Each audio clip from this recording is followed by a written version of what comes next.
This is a serratus wall slide.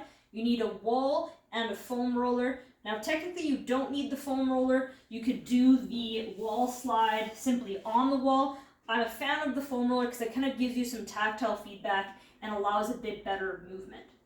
So what we want to think about here is getting the movement from the scapula or that shoulder blade. A couple cues that I want you to think about is reach by kind of reaching into the foam roller, round by allowing that upper back to round with that natural kyphosis, so that rounding. That allows our scapula, which is our shoulder blades, to rotate on our rib cage. That's a really important movement. A lot of people that have trouble engaging the serratus might have a really flat back, so that rounding cue and filling the space between your shoulder blades is really important.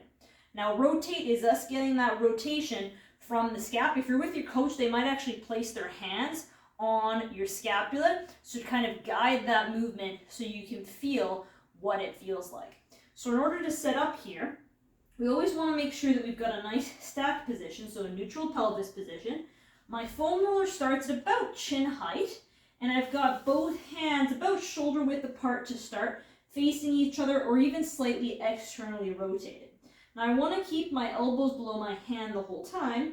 I'm thinking reach by pushing my center of mass back, rounding that back slightly so I've got that natural rounding, and then rotate. So as I reach up, I'm allowing my shoulder blades to rotate around my rib cage.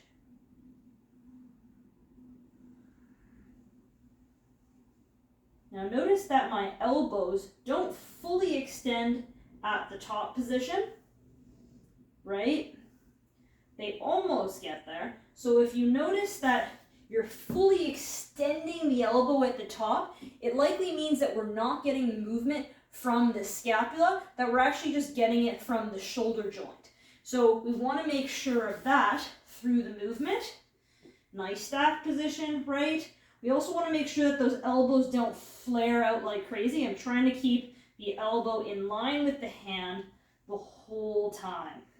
Center of mass back, nice rounded position. Shoulders are away from my ears here. If we're getting a lot of pinching in the front, we're not in the right position.